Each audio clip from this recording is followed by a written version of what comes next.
கொழும்பில் நாளை முன்னெடுக்கப்படவுள்ள பாரிய ஆர்ப்பாட்டம். தமிழீழ வைப்பகத்திலிருந்து கையகப்படுத்தப்பட்ட பெருந்தொகை தங்கம். உயர் நீதிமன்றத்தின் அதிரடி தீர்ப்பு.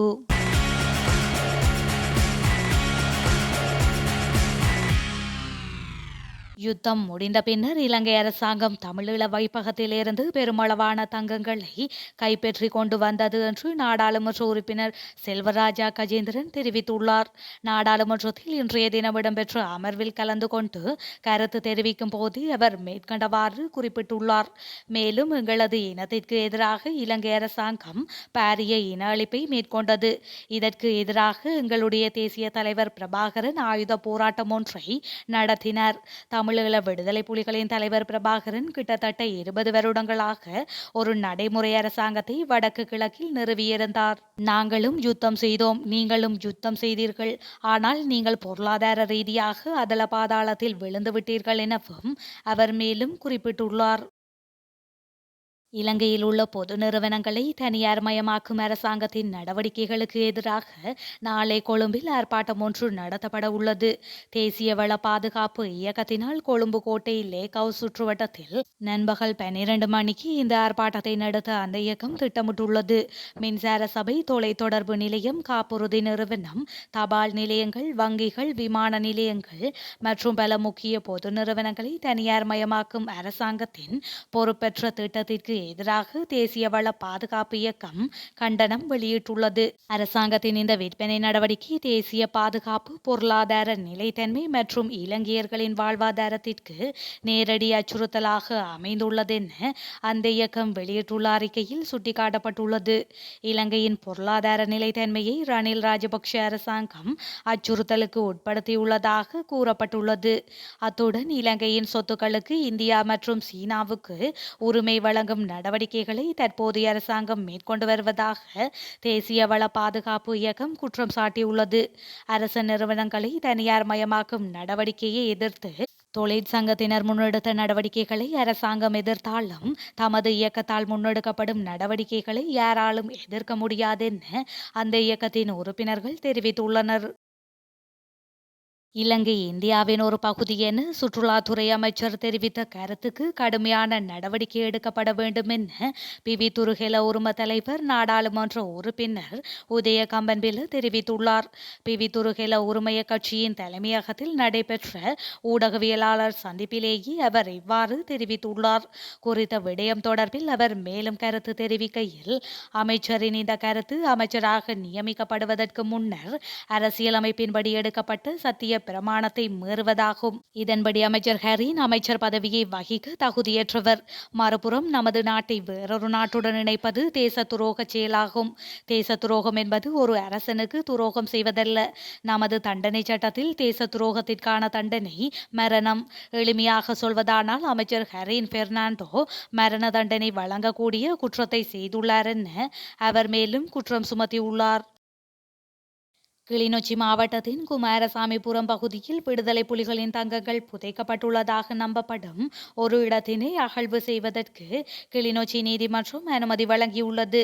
தர்மபுரம் காவல்துறையினர் நீதிமன்றில் மேற்கொண்ட வழக்கிற்கு அமைய கிளிநொச்சி நீதவான் நீதிமன்றம் நேற்று குறித்த பகுதியில் அகழ்வை மேற்கொண்டது. அங்கு எதுவும் கிடைக்காத நிலையில் மேலும் பல பகுதிகளை தோண்டி பார்ப்பதற்கு 2வது நாளாக இன்று நடவடிக்கைகள் முன்னெடுக்கப்பட்டுள்ளன. இந்த அகழ்வு பணியை முன்னெடுப்பதற்காக வீதிகள் மற்றும் குறித்த காணியினை சூழ அதிகளவில் படையினர் குவிக்கப்பட்டு பாதுகாப்பு பலப்படுத்தப்பட்டுள்ளதுடன் அந்த இடத்தில் இராணுவத்தின் உயர் அதிகாரிகள் பலர் பிரசன்னமாகியுள்ளனர். மேலும் இதனை பார்ப்பதற்காக பெருமளவான மக்கள் வீதிகளில் கூடிய நிலையில் உள் செல்வதற்கான அனுமதி அவர்களுக்கு மறுக்கப்பட்டுள்ளது. குறித்த பகுதியில் அமைய பெற்ற வீட்டின் உட்பகுதியில் விடுதலை புலிகளால் தங்கங்கள் புதைக்கப்பட்டுள்ளதாக நம்பத்தகுந்த தகவலை அடுத்து இந்த நடவடிக்கைகள் முன்னெடுக்கப்பட்டுள்ளது. அந்த வீட்டில் தற்போது அறைக்கு மாலை ஒன்று நிறுவப்பட்டுள்ளதால் வீட்டிற்குள் ஒரு அறையின் ஒரு பகுதியில் நிலத்தில் சுமார் 4 அடி வரை நேற்று தோண்டப்பட்டும் எதுவும் கிடைக்காத நிலையில் இன்று 2வது நாளாக கனரக இயந்திரம் கொண்டு தோண்டும் நடவடிக்கை முன்னெடுக்கப்பட்டுள்ளது. இந்த அகழ்வு பணியை காவல்துறையினர், சிறப்பு அதிரடிப்படையினர், தடயவியல் காவல்துறையினர், நீதிமன்ற உத்தியோகத்தர்கள், பிரதேச செயலக உத்தியோகத்தர்கள், தொல்பொருள் திணைக்களத்தினர் மற்றும் கிராம அலுவலர்கள் உள்ளிட்ட பல்வேறு தரப்பினர் முன்னெடுத்து முன்னெடுத்துள்ளமை குறிப்பிடத்தக்கது. தமிழ் பேசும் மக்கள் செறிந்து வாழும் திருகோணமலை குச்சவெளி பிரதேசத்தில் பௌத்தமயமாக்கலுக்கு உள்ளாகி வரும் 4 இடங்கள் தேசிய புனித ஸ்தலங்களாக பிரகடனம் செய்யப்பட்டுள்ளன. இவ்வாறு அடையாளப்படுத்தப்பட்டுள்ள அந்த பகுதிகளை புனித பூமியாக பெயரிடுவதற்கான பத்திரங்களை வழங்கும் நிகழ்வு அதிபரின் செயலாளர் சமநேக்கநாயக்க தலைமையில் இடம்பெற்றுள்ளது. இந்த நிகழ்வானது கடந்த 15ஆம் தேதி அதிபர் செயலகத்தில் நடைபெற்றுள்ளது. பத்திரம் புல்மோட்டை அரிசிமலை பௌத்த பிக்குவா பெனாமுரே திலகவன்ச வடக்கு கிழக்கு மாகாணங்களில் பௌத்தமயமாக்கல் செயற்பாடுகள் மூலம் தமிழ் பேசும் மக்களின் நிலங்களை ஆக்கிரமித்து விகாரைகளை அமைத்து வருபவர். இவரிடமே இந்த இடங்களுக்கான பத்திரங்கள் வழங்கி வைக்கப்பட்டுள்ளன. இதன்படி குச்சவெளி பிரதேச செயலகத்தின் புல்மோட்டை பகுதியில் உள்ள சாந்தி விகாரை, யானோயா விகாரை, புடைவைக்கட்டு சாகரபுர சுமுதுகிரிவன ஆசிரமம், புல்மோட்டை ஸ்ரீ சத்ததர்ம யுக்திய ஆசிரமம் ஆகிய 4 பௌத்த இடங்களும் அம்பாறை பொத்துவில் பிரதேச செயலாளர் பிரிவிற்குட்பட்ட முகுது மகாவிகாரை என்பன கிழக்கு மாகாணத்தில் இலங்கையில் அதிமுக்கியத்துவம் வாய்ந்த பௌத்த புனித இடங்களாக பிரகடனம் செய்யப்பட்டு பத்திரங்கள் வழங்கி வைக்கப்பட்டுள்ளது. உயர் நீதிமன்றத்தின் முன் சவாலுக்கு உட்படுத்தப்பட்ட பயங்கரவாத எதிர்ப்பு சட்டம் மூலம் தொடர்பான உயர் நீதிமன்றத்தின் தீர்ப்பு சபாநாயகருக்கு அனுப்பி வைக்கப்பட்டுள்ளது. நாடாளுமன்றத்தில் இன்று பிரதி சபாநாயகரால் குறித்த தீர்ப்பு சமர்ப்பிக்கப்பட்டதாக தெரிவிக்கப்படுகின்றது. மேலும் சட்டமூலத்தின் விதிகளின் சமர்ப்பிக்கப்பட்ட திருத்தங்களுக்கு உட்பட்டு எளிய பெரும்பான்மையால் மட்டுமே சட்டமூலத்தை சட்டமாக்க முடியும் என்று உயர் நீதிமன்றம் தீர்மானித்துள்ளமை குறிப்பிடத்தக்கது. நாட்டில் நிலவும் வறட்சியான காலநிலை மனித உடலுக்கு மிகவும் பாதிப்பை ஏற்படுத்தும்.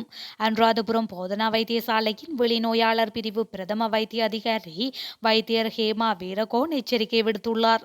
இதனால் மக்கள் அதிகளவில் தண்ணீர் அருந்துமாறும் அவர் கேட்டுக்கொண்டுள்ளார். அதிக வெப்பமான காலநிலை தொடர்பில் வைத்தியர் கருத்து வெளியிடுகையில், வெயிலில் பயணம் செய்தால் ஹெல்மெட் அல்லது சன்கிரீம் பயன்படுத்துமாறு வைத்தியர் கேட்டுக்கொண்டுள்ளார். கடுமையான வெயில் தீங்கு விளைவிக்கும் என்பதால் குழந்தைகளை கடுமையான வெயிலில் விளையாட அனுமதிக்க கூடாது என்றும் அவர் குறிப்பிட்டுள்ளார். மேலும் சிறுநீர் சம்பந்தமான நோய்கள் அதிகம் ஏற்படுவதாக அத்தியாவசிய விடயங்களில் சுகாதார பாதுகாப்பு முறைகளை பயன்படுத்தி மக்கள் தங்கள் பணிகளில் ஈடுபட வேண்டும் என்றும் வைத்தியர் தெரிவித்துள்ளார். இலங்கை கடற்பரப்பிற்குள் அத்துமீறி அடாவடியில் ஈடுபடும் இந்திய கடற்தொழிலாளர்களை தடுத்து நிறுத்த வலியுறுத்தி யாழில் உள்ள இந்திய தூதுவராலயம் முன்பாக கடற்தொழிலாளர்கள் போராட்டம் ஒன்றை முன்னெடுத்துள்ளனர். யாழ்ப்பாணத்தில் உள்ள பல்வேறு கடற்தொழிலாளர் சங்கங்கள் இணைந்து இந்திய தூதரகத்தை முற்றுகையிடப் போவதாக அறிவித்திருந்ததால் தூதுவராலயம் முன்பாக பெருமளவிலான காவல்துறையினர் குவிக்கப்பட்டிருந்ததுடன் தூதுவராலயம் முன்பாக பெரும் பரபரப்பு ஏற்பட்டுள்ளது. குறித்த போராட்டத்தில் மாவட்டத்தின் பல்வேறு இடங்களிலிருந்து வருகை தந்த கடற்தொழிலாளர்கள் பலர் கலந்து கொண்டிருந்ததுடன் பெருமளவிலான காவல்துறையினர் மற்றும் புலனாய்வு பிரிவினரும் குவிக்கப்பட்டிருந்தமையும் குறிப்பிடத்தக்கது.